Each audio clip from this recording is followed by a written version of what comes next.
Bismillahirrahmanirrahim. Assalamualaikum warahmatullahi wabarakatuh. Alhamdulillahi rabbil alamin. Wassalatu wassalamu ala asyrafil anbiya'i wal mursalin. Sayyidina Muhammad wa ala alihi wa ashabihi ajma'in. Apa kabar tuan-tuan sidang pendengar yang dirahmati Allah Subhanahu wa taala? Bertemu lagi kita dalam bulan Ramadan pada tahun ini 1441 Hijrah. Bersyukur kita kehadrat Allah Subhanahu wa taala, kita masih lagi diberikan kesempatan untuk bertemu dengan Ramadan kali ini. Mungkin ada di kalangan rakan-rakan kita, jiran tetangga kita, saudara mara kita yang telah pun dijemput oleh Allah Subhanahu wa taala yang tak berkesempatan pun bertemu dengan Ramadan pada tahun ini. Tapi alhamdulillah kita masih diberikan kesempatan. Dan insya-Allah dalam ruang masa yang singkat ini kita akan membincangkan santai-santai berkenaan dengan satu tajuk yang dekat dengan hati kita. Kerana mulut badan binasa. Ungkapan ini, kata-kata ini kerap kali kita dengar. Kerana mulut badan binasa. Disebabkan perkara yang kecil tadi. Mulut itu tadi, yang mana saiznya itu tadi tak sampai 10% pun daripada tubuh badan kita. Tetapi dia memberikan kesan, memberikan impak yang cukup besar. Peranan mulut ini cukup besar. Kalau kita lihat, bila kita nak marah, kita akan gunakan mulut. Dengan kata-kata boleh menyebabkan, menunjukkan perasaan marah kita itu tadi. Dan kemudian apabila kita nak memujuk, juga kita menggunakan mulut. Begitu juga apabila kita nak menzahirkan rasa kasih, menzahirkan rasa sayang kita, juga kita gunakan mulut. Maka peranan mulut ini tadi cukup besar.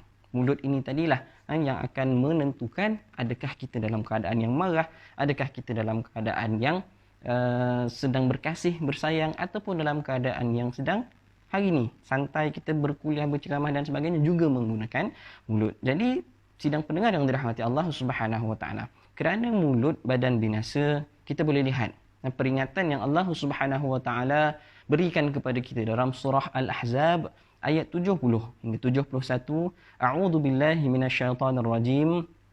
Ya ayyuhallazina amanu taqullaha wa qulu qawlan sadida yuslih lakum a'malakum wa yaghfir lakum dhunubakum wa man yuti'illaha wa rasulahu faqad faza fawzan 'azima.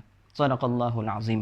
Yang bermaksud, wahai orang-orang yang beriman, bertakwalah kamu kepada Allah Subhanahu wa taala dan katakanlah perkataan yang benar. Nescaya Allah Subhanahu wa taala memperbaiki bagi kamu amalan-amalanmu dan mengampunkan bagimu dosa-dosa kamu. Dan barang siapa yang mentaati Allah Subhanahu wa taala dan rasulnya, maka sesungguhnya ia mendapat kemenangan yang besar. Rakan-rakan sidang pendengar yang dirahmati Allah Subhanahu wa taala.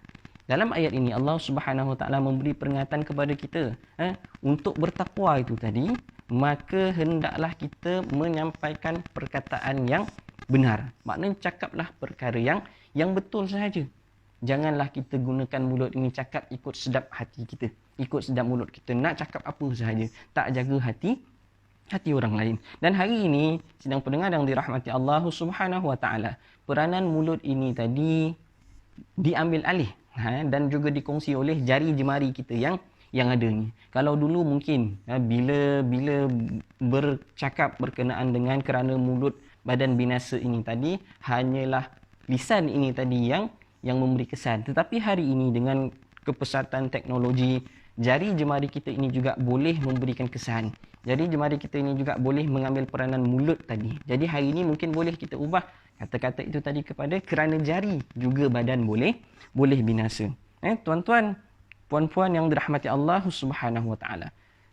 Jari jemari ini tadi lagi bahaya, lebih bahaya daripada mulut. Kerana apa? Kerana tulisan ini tadi bersifat kekal.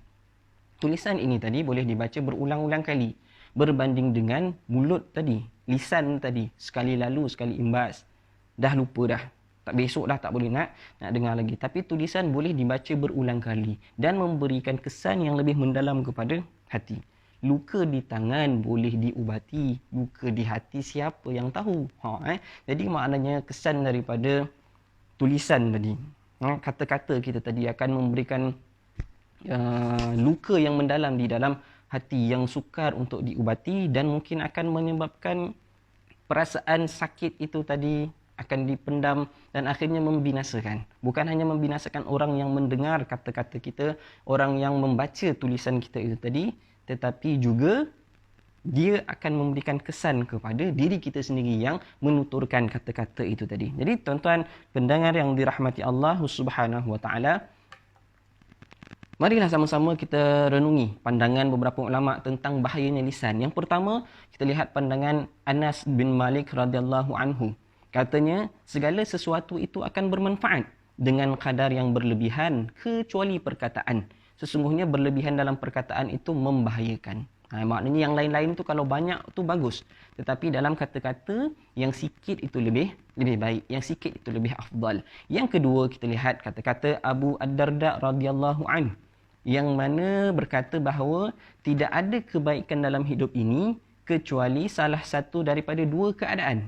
Apa keadaan itu? Yang pertama iaitu orang yang diam namun dia berfikir, dan yang kedua orang yang berbicara dengan ilmu.